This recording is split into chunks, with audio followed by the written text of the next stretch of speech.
Hello everyone, welcome back to physics. Last time हम discuss कर रहे थे reflection of light. That means reflection क्या होता है। सो हमने एक टर्म डिस्कस करना स्टार्ट किया, देयर वाज रिफ्रैक्टिव इंडेक्स। उसमें हमने देखा था कि दो टाइप से रिफ्रैक्टिव इंडेक्स फाइंड आउट करते हैं। पहले तो रिफ्रैक्टिव इंडेक्स में बताता क्या है, किस अमाउंट से लाइट जब एक मीडियम से दूसरे मीडियम में एंटर करेगा तो वो बेंड होगा, किस डिग्री से।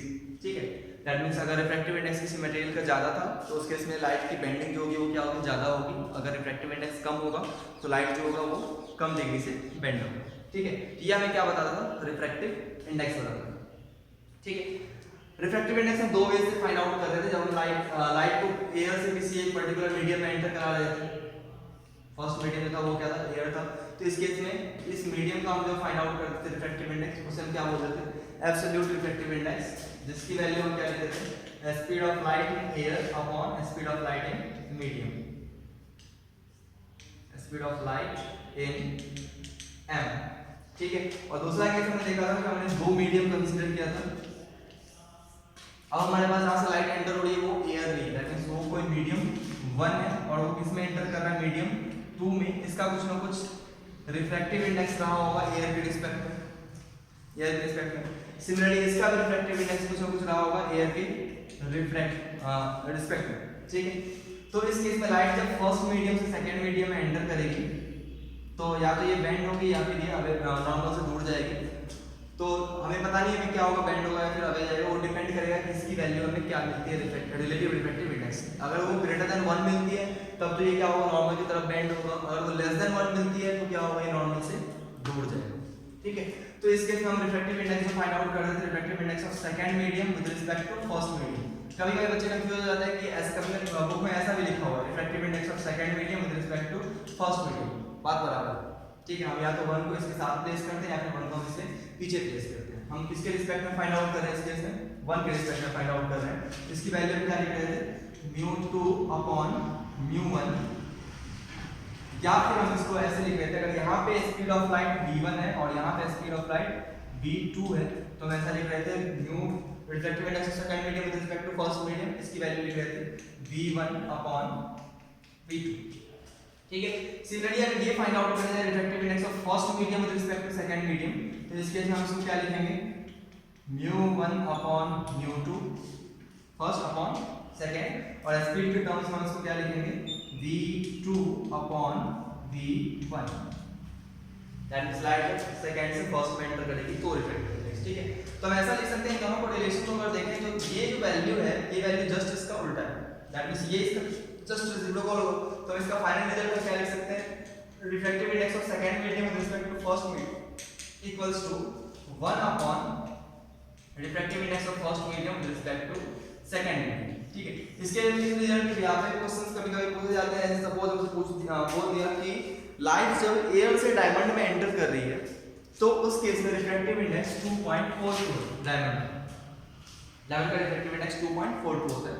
ठीक है, which is the maximum for any material available on earth. इसी में जो भी मटेरियल अवेलेबल है अर्थ में उन सब में सबसे ज्यादा रिफ्रैक्टिव इंडेक्स इसका होता है, डायमंड का होता है, जो मुझे यही बताता है डायमंड के मॉलिक्यूल सबसे ज्यादा कॉम्पैक्ट है और सबसे ज्यादा हार्ड सब्सटेंस कौन सा है, डायमंड। ठीक है, तो डायमंड का रिफ्रैक्टिव इंडेक्स जब एयर से डायमंड में जा रहा है, दैट मींस डायमंड का एयर के रिस्पेक्ट में, तो क्या होगा जब ये डायमंड से एयर में जाएगा, तो इसके जस्ट हम इस कांसेप्ट को यूज करेंगे। इस केस में क्या था, सपोज करो फर्स्ट मीडियम हमारे पास क्या था, डायमंड, सॉरी एयर, और सेकंड मीडियम क्या था, डायमंड। तो ये में क्या होता था, refractive index of diamond with respect to air, ये क्या हो जाएगा 1 upon refractive index of air with respect to diamond. ठीक है, जस्ट इसका हम क्या कर देंगे, उल्टा। पहले एयर से डायमंड में जाएगा तो रिफ्रैक्टिव इंडेक्स कितना है, 2.42, और जब डायमंड से एयर में जाएगा तो 1 अपॉन कितना है, 1/2.42, 1/2.42। दैट मींस ये वैल्यू क्या मिलेगी मुझे, 0 पॉइंट समथिंग मिलेगी। अब ये वैल्यू जो मिल रही है वो क्या है, लेस देन 1 है, और ये वैल्यू जो है वो क्या है, ग्रेटर देन 1 है। जब ये ग्रेटर देन 1 है दैट मींस एयर कहां, लाइट कहां से एंटर कर रही है, एयर से डायमंड में, तो ये क्या एंटर कर रही है, रेयर से डेंसर में, तो क्या होगा, नॉर्मल की तरफ बेंड होगा। तो इस केस में रिफ्रैक्टिव इंडेक्स क्या था, ग्रेटर देन 1 था। लेकिन जब ये डायमंड से एयर में एंटर करेगा, ये हमारे पास डायमंड है, डायमंड से एयर में एंटर करेगा, तो इस केस में क्या होगा, ये डेंसर से रेयर में जा रहा है तो ये क्या होगा, नॉर्मल से दूर जाएगा, नॉर्मल से दूर जाएगा तो इस केस में क्या होगा, इस केस में देख रहे हैं रिफ्रैक्टिव इंडेक्स क्या है, लेस देन 1। दैट मींस अगर मुझे रिफ्रैक्टिव इंडेक्स ग्रेटर देन 1 मिल रहा है तो उसके बिहाफ पे हम बोल सकते हैं कि जब वो एक मीडियम से दूसरे मीडियम में जा रहे हैं तो नॉर्मल की तरफ बेंड होगा। अगर ये रिफ्रैक्टिव इंडेक्स इसका इसके रिस्पेक्ट में लेस देन 1 मिलता हम ऐसा बोलते हैं कि लाइट जब यहां से इसमें एंटर करेगा तो नॉर्मल से दूर जाएगा। ठीक है, ये कॉन्सेप्ट इसका हमारा रिफ्रैक्टिव इंडेक्स का। उसके बाद हम बात कर रहे थे किसके, इसका लॉज ऑफ रिफ्रैक्शन का। लॉज ऑफ रिफ्रैक्शन हमारे पास दो थे। फर्स्ट हमारे पास similar to laws of reflection था, जो क्या स्टेट कर रहा था, जो इंसिडेंट रे है, रिफ्लेक्टेड रे है और नॉर्मल है, तीनों के तीनों एक ही प्लेन पे लाई करते हैं। ठीक है, और सेकंड जो था हमारे पास लॉ, वो क्या स्टेट कर रहा था, product of reflective index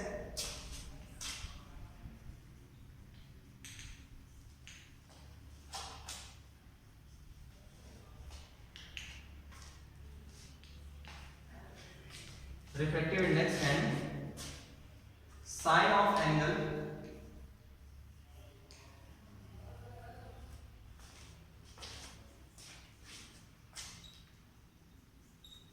made with the normal by the ray remains constant।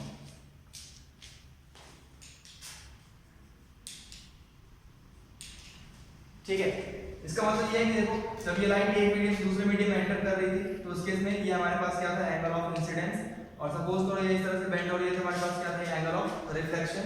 इसके रिफ्लेक्टिव इंडेक्स को ये जिस मीडियम में लाइट एंटर कर रही है उसको मैं क्या सपोज कर लिया μ1, और इस मीडियम का क्या था μ2।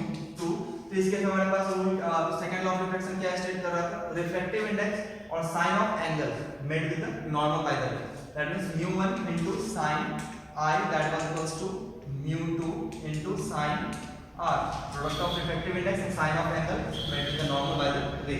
यहां से हमारे पास रिजल्ट क्या आएगा, sin I upon sin r equals to, इस μ1 को डिवाइड करेंगे तो क्या आएगा, μ2 अपॉन μ1।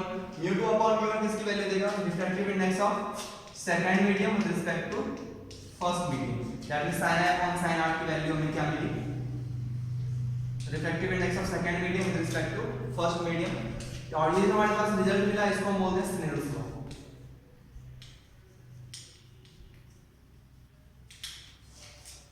ठीक है, तो ये हमारे पास क्या था, सेकंड लॉ ऑफ रिफ्लेक्शन का। ठीक है, अब रिफ्लेक्शन के एप्लीकेशंस के बारे में बात करते हैं। उससे पहले हम एक प्रॉब्लम देखते हैं, सैंपल प्रॉब्लम। जैसे कि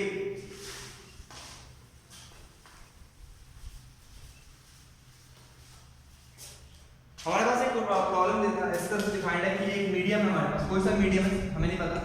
ठीक है, जब हमने लाइट को एयर से एंटर कराया, ठीक है, तो जो एंगल ऑफ इंसिडेंस था वो कितना था, 60 डिग्री, और जो एंगल ऑफ रिफ्लेक्शन है वो कितना है, 30 डिग्री। ठीक है, हमें इस मीडियम का रिफ्रैक्टिव इंडेक्स फाइंड आउट करना है। ठीक है, अब ये कहां से एंटर कराया हमने, एयर से, और एयर का रिफ्रैक्टिव इंडेक्स कितना होता है, यहाँ पे एयर है, इसका वैल्यू कितना ले लेंगे 1, ये फर्स्ट मीडियम और ये सेकंड मीडियम, हमें क्या फाइंड आउट करना है, μ2 फाइंड आउट करना है। एयर से एंटर कराएंगे तो एयर का रिफ्रैक्टिव इंडेक्स क्या हो जाएगा, 1। ठीक है, क्यों होता है 1, क्योंकि रिफ्रैक्टिव इंडेक्स की जो वैल्यू लिखते हैं वो क्या होता है, c speed of light in air upon speed of light in medium. तो एयर के केस में मीडियम में क्या हो जाएगा, एयर हो जाएगा, यहाँ c upon c cancel out होकर क्या हो जाएगा, 1। तो रिफ्रैक्टिव इंडेक्स ऑफ एयर जो हम कंसीडर करते हैं वो 1 कंसीडर करते हैं। अब इसको सॉल्व करके हम यहाँ पे क्या अप्लाई करेंगे, स्नेल्स लॉ। स्नेल्स लॉ क्या कहता है, sin I upon sin r that equals to μ2 over μ1। sin I की वैल्यू sin 60 क्या होता है, √3/2। इसकी वैल्यू लर्न कर ली, आप ट्रिगोनोमेट्री चैप्टर जब 10th क्लास में पढ़ोगे तो उसमें आपको ट्रिगोनोमेट्रिक टेबल्स प्रोवाइड किया जाएगा अलग अलग वैल्यूज के लिए। sin 60 की वैल्यू क्या होती है, √3/2, और sin r मतलब sin 30 की वैल्यू क्या होती है, 1/2 दैट इक्वल्स टू μ2 हमें फाइंड आउट करना है, μ1 की वैल्यू कितनी है, 1। यहां से 2 कैंसिल आउट, हमारे पास क्या मिला, √3 equals to μ2 that is the refractive index of second medium. ठीक है, तो इस तरह से हम स्नेल्स लॉ को अप्लाई करते हैं। जब भी कभी मैं ऐसा दे रखा हो, इंसिडेंस एंगल, रिफ्लेक्शन एंगल दे रखा हो और मुझे किसी एक मीडियम का रिफ्रैक्टिव इंडेक्स पूछे इस मीडियम के रिस्पेक्ट में, तो हम क्या अप्लाई करते हैं, स्नेल्स लॉ अप्लाई करते हैं। कभी कभी ऐसा दे रखा होगा, इस मीडियम पे रिफ्रैक्टिव इंडेक्स इसके रिस्पेक्ट में गिवन होगा, r की वैल्यू दे रखी होगी, r की वैल्यू फाइंड आउट करनी होगी। ठीक है, तो इस तरह के क्वेश्चंस हमारे पास स्नेल्स लॉ से बनते हैं। ठीक है, उसका नेक्स्ट हमारा application of refraction in general life, या फिर examples of refraction in general life. Refraction में लाइफ में जो हम प्रैक्टिकल लाइफ में एग्जांपल्स देखते हो कहाँ रिफ्लेक्शन हमें देखने को मिलता है, ठीक है। तो इसका फर्स्ट एक बेसिक एप्लीकेशन है, आपने देखा होगा जब कभी भी हम वाटर के अंदर किसी पेंसिल को डिप करते हैं या फिर किसी भी स्टिक को डिप करते हैं तो वो समथिंग बेंड दिखाई देता है, बेंड दिखाई देता है। लाइक सपोज हमने पेंसिल को इस तरह से प्लेस कर दिया, ये एक पेंसिल है जिसको हमने प्लेस कर रखा है, ठीक है। अब क्या होगा कि हमने पहले डिस्कस कर रखा है कि लाइट जहां से हमारी आईज में एंटर आती हुई लगती है उसी पाथ पे ऑब्जेक्ट रहता है। दैट मींस लाइट वहां से टकरा के यहां तक हमारी आईज तक आ रही है, दैट मींस हमें क्या दिखेगा, इसी पाथ पे ऑब्जेक्ट कहीं ना कहीं लाई कर रहा होगा, ठीक है। तो पेंसिल वाले केस में क्या होगा, अगर मुझे पेंसिल के इस एंड को देखना है तो लाइट यहां से टकरा के हमारे आईज तक जाएगी, लेकिन इस केस में क्या होगा, लाइट जब या सपोज करो यहां से लाइट एंटर हुई, यहां से टकरा के कहां जा रही है, हमारी आईज में जा रही है, यहां से हम इसको ऑब्जर्व कर रहे हैं, यहाँ इसको देख रहे हैं, ठीक है। तो यहाँ से लाइट एंटर हुई और यहाँ से टकरा के वापस जा रही है, तो ये क्या हो रही है, डेंसर से रेयर में जा रही है, डेंसर से रेयर में जाएगी तो क्या होगा, स्लाइटली इस तरह से बेंड हो जाएगी, क्योंकि नॉर्मल तो ये रहा, नॉर्मल ये रहा, तो नॉर्मल के साथ जो एंगल बन रहा था ये क्या होगा, नॉर्मल से सॉरी नॉर्मल इस साइड लाई करेगा इसका, ये ऐसे जा रही है, समथिंग नॉर्मल यहाँ पे लाई करेगा, ठीक है। तो अभी क्या था, ये एंगल स्मॉल था, अब ये जैसे ही टेंसर से में जाएगा तो नॉर्मल से दूर जाएगी, समथिंग इस तरह से बेंड हो जाएगी, बेंड होगी तो आई को क्या लगेगा कि इस पाथ पे कहीं ना कहीं ऑब्जेक्ट होगा, उसको इससे मतलब नहीं है, उसको किससे मतलब है, बस कि लाइट इस डायरेक्शन से हमारी आईज में एंटर कर रही है, उसे क्या लगेगा कि इस ऑब्जेक्ट से लाइट आ रही है, ये ऑब्जेक्ट कहीं यहां कहीं लाई कर रहा होगा, ठीक है।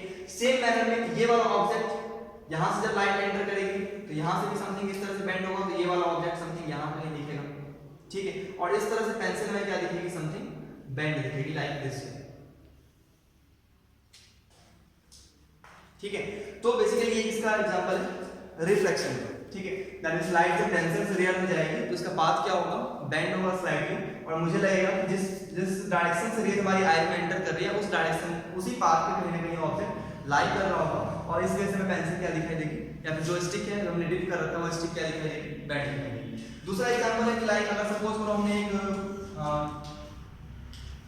ट्रांसपेरेंट बीकर के अंदर वाटर ले लिया, ग्लास का था, इसके अंदर हमने वाटर के अंदर एक कॉइन को प्लेस कर दिया बेस में, अब ये पॉइंट क्या दिखता है, आपने एक्चुअल क्वेश्चन से थोड़ा सा ऊपर दिखता है, इसका भी सेम एग्जांपल है, यहां से लाइट जब टकरा के हमारी आईज में एंटर कर रही है तो स्लाइटली बेंड होगी, सेम वैसे यहां से जो लाइट टकरा के एंटर करेगी वो स्लाइटली वापस से बेंड होगी।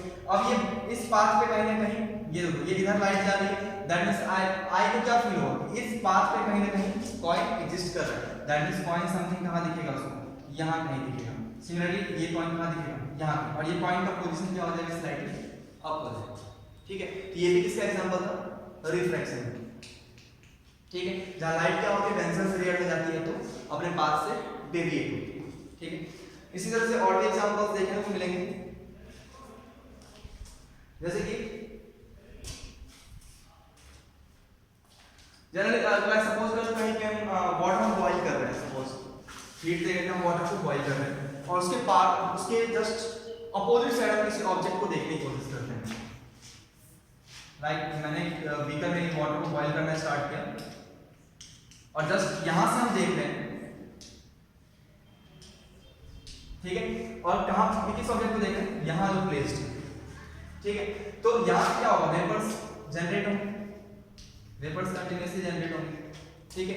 तो क्या होगा, ये जो ऑब्जेक्ट होता है वो स्लाइटली हिलता हुआ दिखता है, ठीक है। ऐसा क्यों होता है, जब वेपर्स यहां से रिलीज होते हैं तो वेपर्स का कभी डेंसिटी ज्यादा होगी कभी डेंसिटी कम होगी, तो यहां पे कभी डेंसर मीडियम बन जाएगा कभी रेयर मीडियम बन जाएगा, ठीक है। तो जैसे मीडियम चेंज होगा तो ये जो लाइट जो आ रही है इसका डायरेक्शन कभी इस तरफ बेंड होगा, कभी यहां पे अगर रेयर हो गया तो यहां से क्या हो जाएगा, स्लाइटली इधर आ जाएगा, ठीक है। तो एक बार मुझे ऑब्जेक्ट यहां दिखेगा, एक बार मुझे ऑब्जेक्ट यहां दिखेगा, ठीक है। तो ये डिपेंड कर रहा है कि ये वेपर्स जो है उसका जो डेंसिटी है वो किस तरह से चेंज होगा, कभी ये जो वेपर है वो डेंसर मीडियम की तरफ बिहेव करेगा, कभी उससे स्लाइटली रेयर हो जाएगा, ठीक है।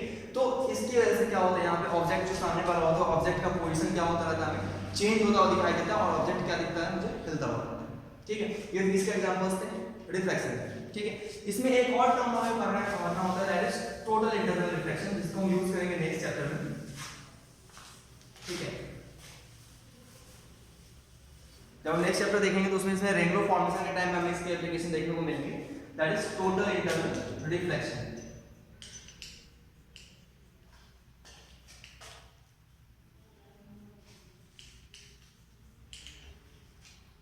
टोटल इंटरनल रिफ्लेक्शन क्या होता है? ये तब पहले जब लाइट कहां मूव करे, डेंसर से रियल में।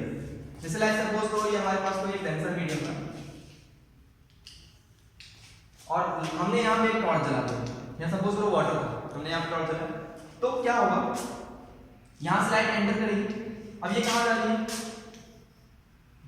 डेंसर से रियर में जा रही है, तो स्लाइटली क्या होगा, नॉर्मल से दूर जाएगी, ठीक है। अब हम इस एंगल को और ज्यादा बढ़ा देते हैं, ज्यादा बढ़ा दिए, लाइट और ज्यादा बेंड हो जाएगी इस तरह से, ठीक है। अब हम इसको और ज्यादा लाइट को बेंड कर देते हैं, क्या होगा, ये लाइट एक इंस्टेंट ऐसा आएगा जब हम इस एंगल को चेंज करते जा रहे हैं, एक इंस्टेंट ऐसा आएगा जब ये एक पर्टिकुलर एंगल पे इस सरफेस के अलोंग ये बेंड हो जाएगी, दैट मींस ये बेंड हो रही है कंटीन्यूअसली, नॉर्मल से बेंड होते होते एक टाइम ऐसा आएगा जब ये क्या हो जाएगी, इस सरफेस के अलोंग हो जाएगी। अगर मैं अब इससे ज्यादा एंगल इसको प्रोवाइड करूं, ये एंगल अगर इससे ज्यादा हो गया तो अब ये क्या हो जाएगा, ये बाहर ना जाके नॉर्मल से अब ये किधर बेंड हो जाएगी, जिस मीडियम से ट्रेवल कर रही थी उसी मीडियम में ये एंटर कर जाएगी, ठीक है। ये जो फिनोमेना है दैट मींस रिफ्लेक्शन के बाद बेंड होते होते लाइट एक टाइम के बाद जिस मीडियम से एंटर कर रही थी उसी मीडियम में वापस से बेंड हो गई, किसकी किस फिनोमेना की वजह से, रिफ्लेक्शन की वजह से नहीं, रिफ्रैक्शन की वजह से। तो इस फिनोमेना को हम क्या बोलते हैं, total internal reflection, that means light यहां से बाहर ना जाके इसी मीडियम में बेंड हो, ठीक है। तो इस कॉन्सेप्ट को हम बोलते हैं टोटल इंटरनल रिफ्लेक्शन, ठीक है। That means at a certain angle of incidence when light enters from denser to rare medium, it bends to the same medium through which it propagates, through which it is incident, and this phenomena is called total internal reflection. And at the angle at which, जिस angle का, देखो इस angle पे क्या हो रहा था, ये बेंड होना स्टार्ट हुआ, ये इस सरफेस के अलोंग हो गया था, अब इससे ज्यादा होगा तो क्या हो जाएगा, ये बेंड हो जाएगा। And the angle at which the light starts performing total internal reflection, इस एंगल की जस्ट स्टार्ट कर दिया इसने परफॉर्म करना, इससे ज्यादा जैसे हुआ तो अब वो इसी मीडियम में बेंड होने वाला है। तो इस एंगल को, जिस एंगल पे टोटल इंटरनल रिफ्लेक्शन स्टार्ट हुआ, उस एंगल को हम क्या बोलते हैं, क्रिटिकल एंगल। ये जो हमारे पास थीटा जो है इसको हम बोलेंगे क्रिटिकल एंगल, ठीक है। तो ये हमारे पास कॉन्सेप्ट ऑफ रिफ्रैक्शन है, दैट मींस रिफ्रैक्शन के लॉस क्या क्या है, रिफ्रैक्शन के एप्लीकेशन हम जनरल लाइफ में कहां देखते हैं, टोटल इंटरनल रिफ्लेक्शन क्या होता है, ठीक है।